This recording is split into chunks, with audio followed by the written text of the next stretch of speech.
चौरसी आवास। सीमा विस्तार योजना को लेकर चौरसी आवास ग्रामवासियों में भारी रोष व्याप्त है।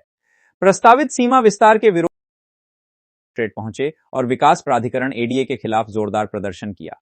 ग्रामीणों का कहना है कि यदि यह योजना लागू की गई तो गांव के करीब 2000 से अधिक मकान और संपत्तियां प्रभावित होंगी, जिससे हजारों लोगों का भविष्य संकट में पड़ जाएगा।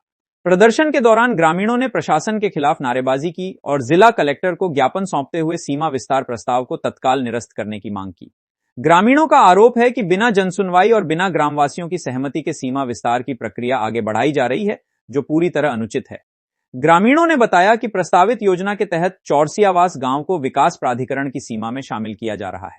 इससे गांव की आवासीय जमीन, पुराने मकान और कृषि भूमि पर अधिग्रहण का खतरा पैदा हो गया है। कई परिवार ऐसे हैं जो वर्षों से यहां निवास कर रहे हैं और जिनके पास आजीविका का यही एकमात्र साधन है। प्रदर्शनकारियों का कहना है कि यदि सीमा विस्तार लागू हुआ तो मकानों पर बुलडोजर चलने की नौबत आ सकती है, जिससे गरीब और मध्यम वर्गीय परिवार बेघर हो जाएंगे। ग्रामीणों ने यह भी आशंका जताई कि कलेक्टर से मांग की कि सीमा विस्तार से पहले ग्राम सभा की बैठक आयोजित की जाए, प्रभावित लोगों की सूची सार्वजनिक की जाए और उनकी आपत्तियों का समाधान किया जाए। साथ ही एडीए द्वारा की जा रही कार्रवाई पर तत्काल रोक लगाने की मांग भी की गई।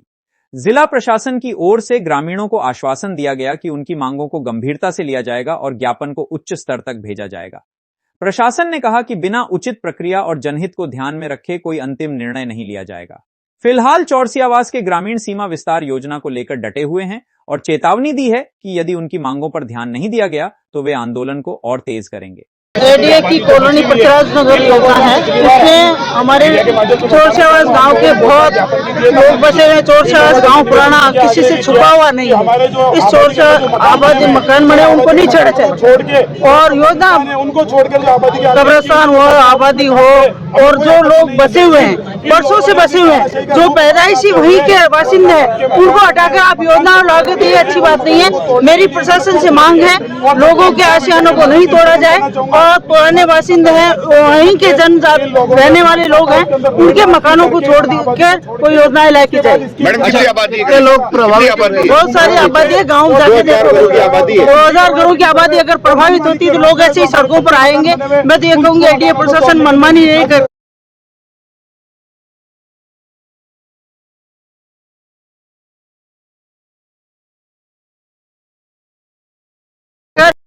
सहायक रूप किया रवैया अपना कर सहयोग करे प्रशासन गांव वालों का, तो गांव वाले भी इनका सहयोग करेंगे। मेरी तो एक ही मांग है, इनके आशियानों को नहीं उजाड़ना। देखिए आशियाने उजाड़ने के साथ साथ वही आबादी है, उस आबादी में आप तोड़फोड़ कर रहे हो तो ये कहाँ का न्याय है? देखिए आशियाने के साथ साथ रोजगार भी उजाड़ा जा रहा है, जो अशोक गहलोत के टाइम पे जो थड़िया दी गई थी। नहीं, ये गलत बात है।